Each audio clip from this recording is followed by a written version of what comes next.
Alright, so we'll get the rear valve cover off. Go ahead and disconnect the air valve vent tube here.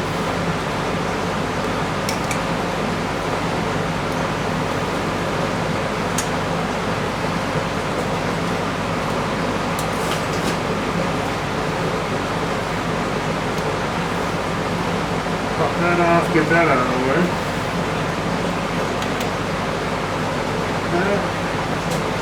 Got the one connector here. Pop that right off.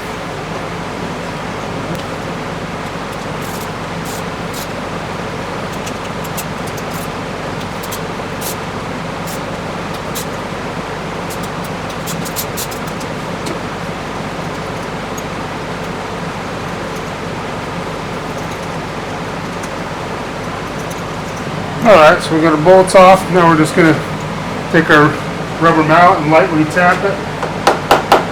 Break it loose. Alright, we're good.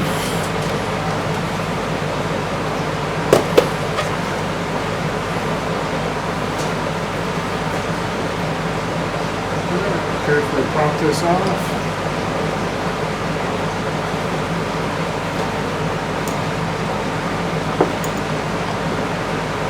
If the gasket wants to stick to the valve cover, might have to get a little screwdriver down here in the little half moons and kind of carefully get those loose from the sealant that's around them.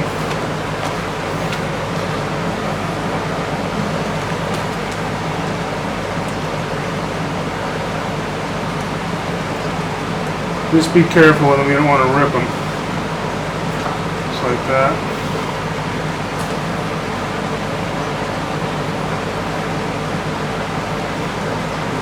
Move the wiring out of the way just a little bit.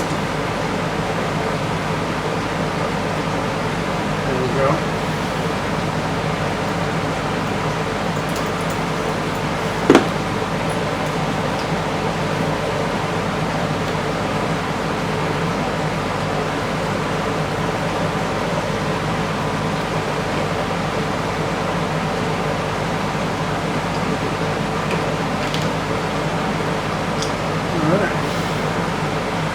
Our gasket stayed on our thing, so we know we got that. That gasket's in there. So now we can just set this aside. So now we'll go ahead and turn the crank and get the rear timing marks. Top dead center compression stroke for the rear cylinder there. I think the hardest part about this, well, normally if your front cylinder is still set on the front timing marks, you turn the crank 270 degrees and it should be lined up to check the clearances on the rear. But the hard part is to look in the timing hole and actually see the marks. It's not a very big hole and it's hard to get the light right down in there, so we'll go ahead and turn this. We'll watch our cam lobes. So that's our exhaust cam, intake cam, so we know the exhaust is going. Okay.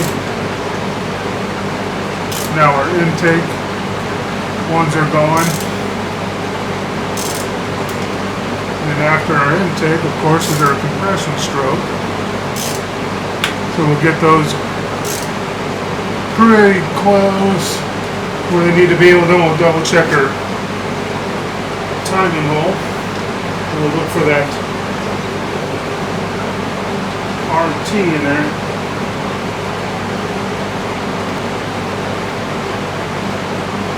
Okay, so that should be set up to check the valve clearances for the rear. So I can see a line in the timing hole. I don't see the R in there, but I know cam lobes are correct position to check the clearances. Okay, so now we're going to go ahead and check our valve clearances. Again, our exhaust back here is between 8 and 12 thousandths.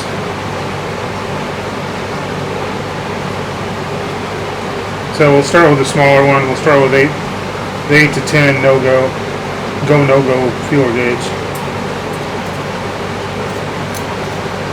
8 goes in, 10 goes in a little stiff.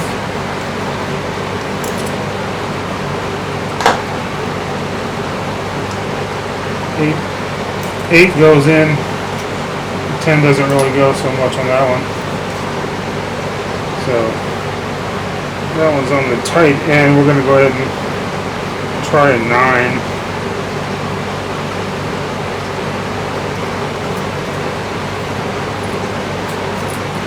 So 9's going in on this one, not 11.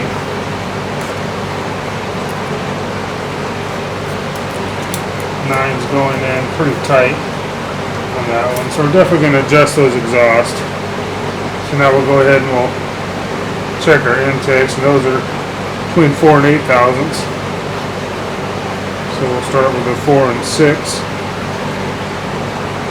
on this. 4 no problem. 4 and 6 no problem on that one. So 4. So now we'll go up to 5 thousandths. Check that again. So 5 is not going in. So that one is at 4,000, so we're definitely going to loosen that one up.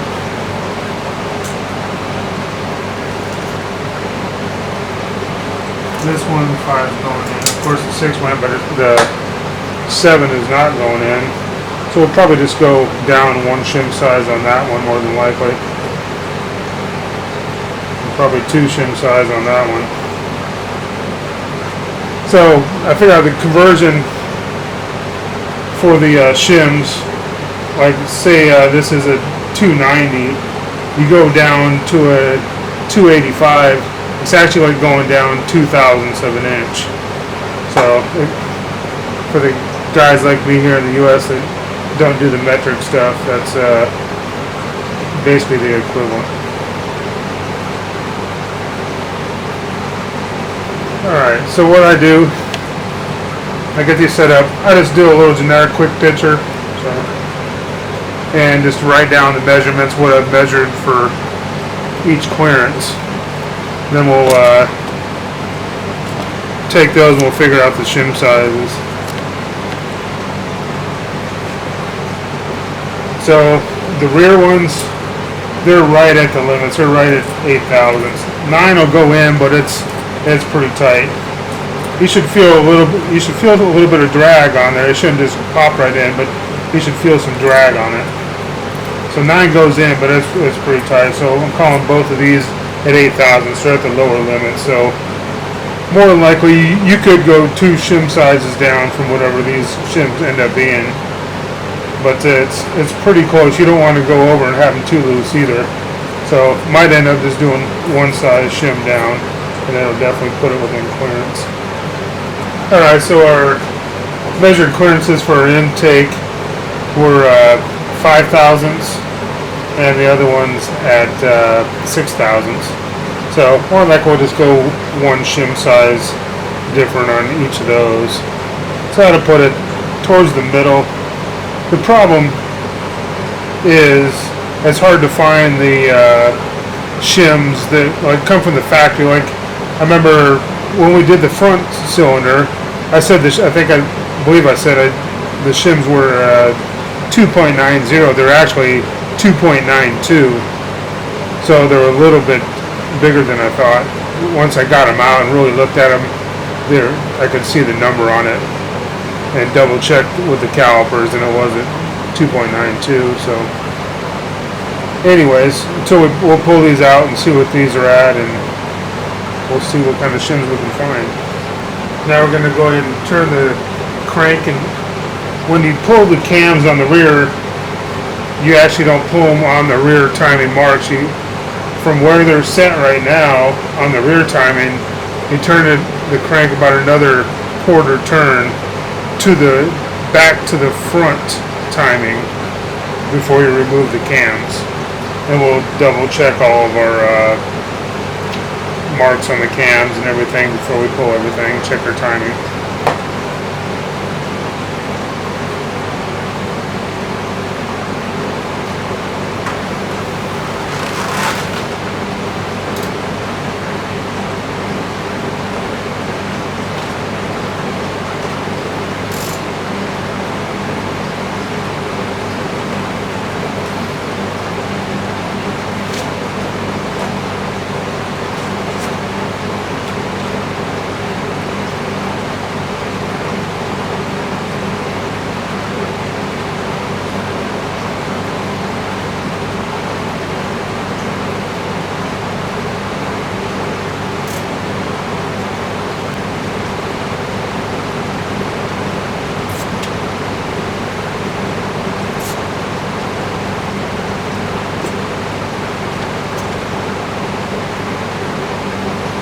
Okay, so that should be set on there.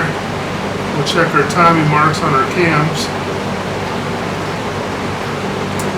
Looking pretty good.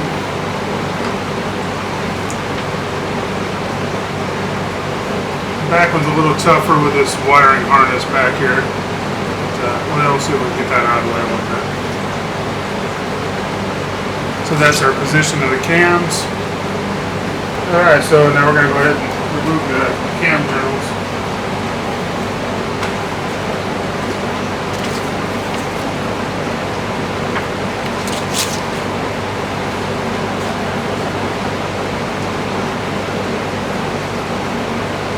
I said I'd like to just crack them loose a little bit on each one.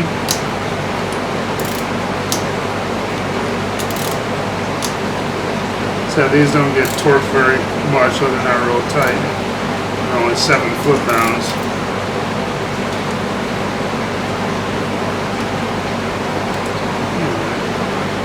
I'm going to crack these loose real quick too.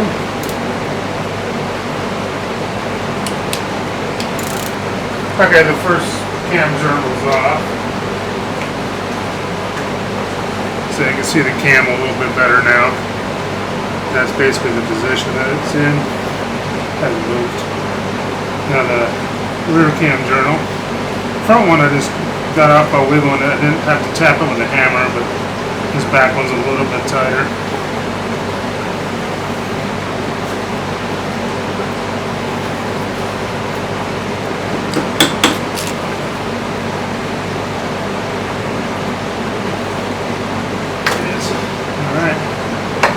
One dowel stayed in here, one stayed in the engine. So. And we'll just inspect the no abnormal wear or anything on the skid. Alright, and that's the position of the exhaust cam.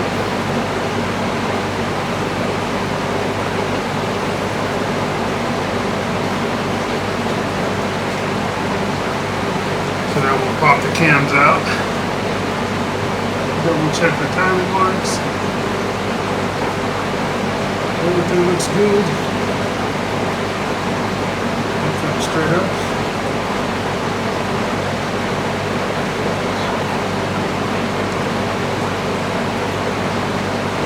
Cam lobes look good. No abnormal wear on those.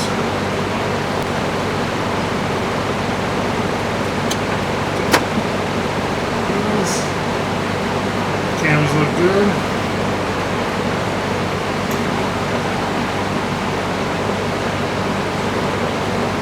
Alright, so now we'll grab our magnet and get those buckets out of there.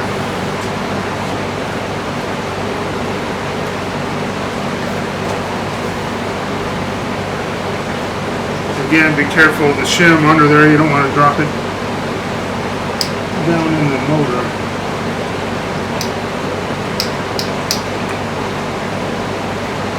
In the center, double check our shim's in there.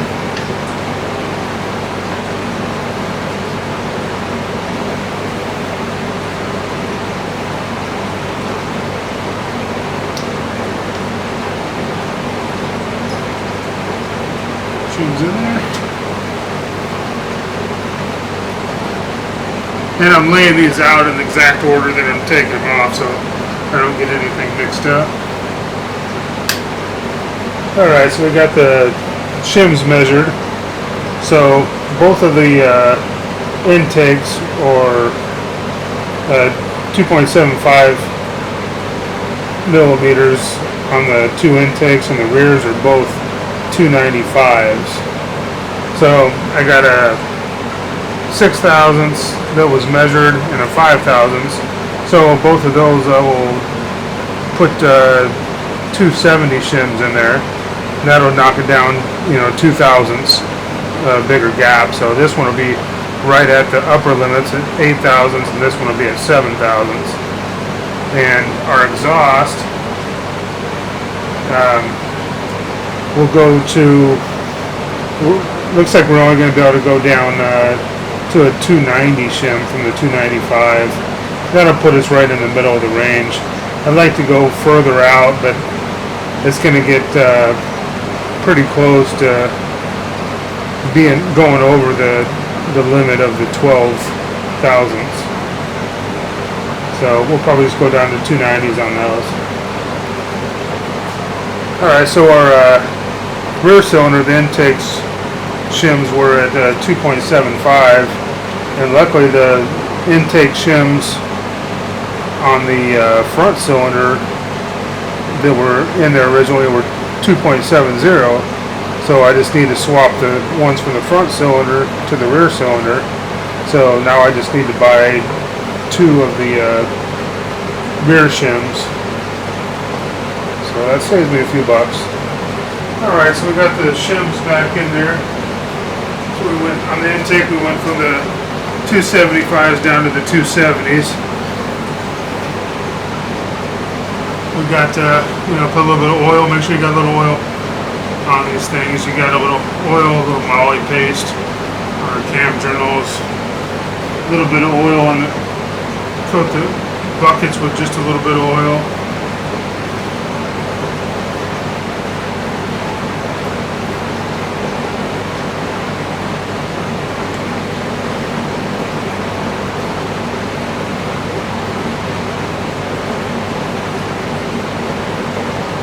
Oops, it's right down in there.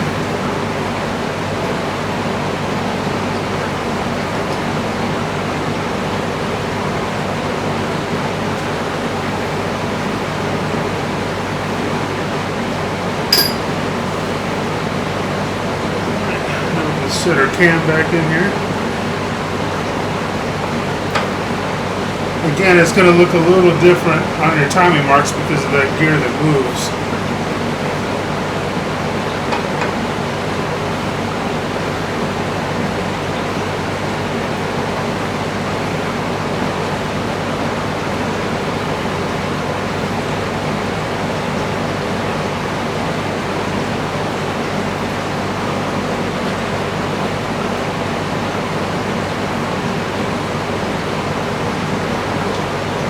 Yeah, don't be afraid to get a lot of oil on these cam journals.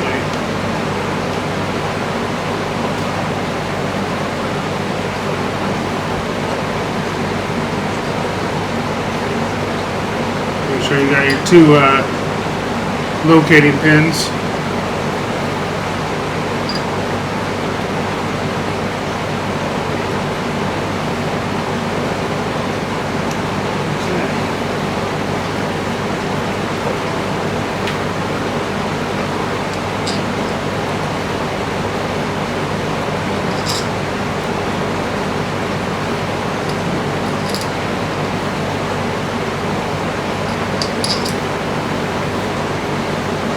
Alright, so we got the intake in there. We're just going to snug it down. We're going to check our timing marks. So I'm not going to torque it at this point. I'm just going to snug these up a little bit to check my marks.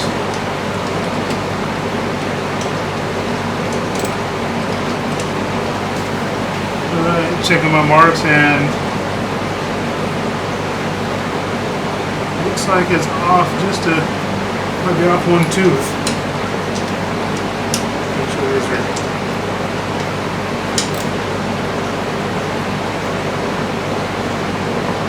Yep, they're off 1 tooth, so I gotta rotate it back one. So we'll go ahead and pull these back off. There may be an easier way to get it right each time, but like I said, I haven't done these type of cams in a very long time. Cam journals are torqued down. Now we're going to go ahead and rotate the motor a few revolutions. Squeeze the oil out of where the shim and bucket area is. Make sure we don't get our false readings.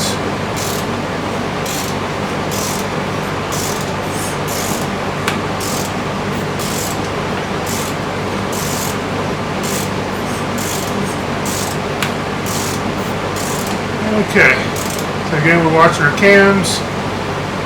We're on the intake stroke.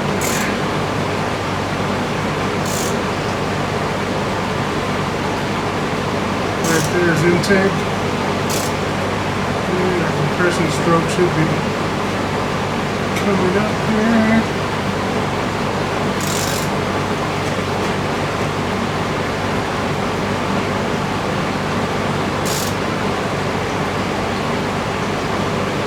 Alright, now we're going to go ahead and we'll check our timing marks. Alright, our cams are set on our rear timing marks. So now we'll go ahead and get our feeler gauges and check our clearances. Okay, so we got our black RTV on there. It looks like with this back one, because there's so much, you got all these wires running through here, it's easier to take the gasket and work that in there first.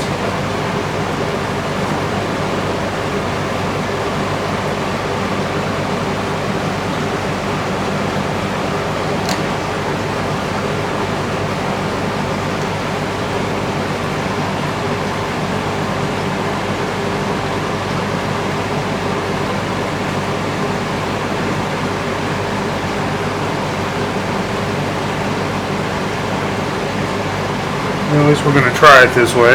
We'll see what happens. May end up pulling it back off.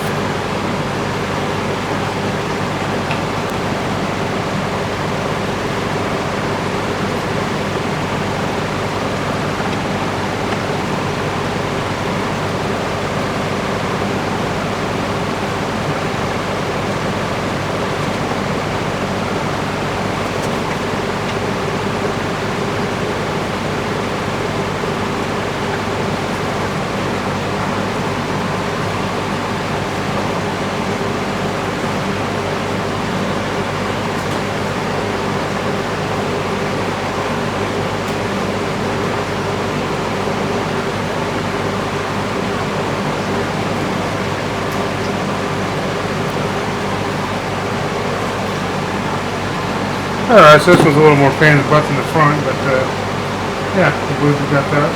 I'll set it in. I just used a little thing to kind of... Okay, so the valve cover's all buttoned up. Torque down to 10 foot-pounds. We'll go ahead and put our spark plugs back in. We got little anti-seize on the threads. And as far as the book goes, these get torqued down to 8 foot-pounds. It seems a little on the light side, but if that's what it is, that's what it is. Alright, torque wrench is set.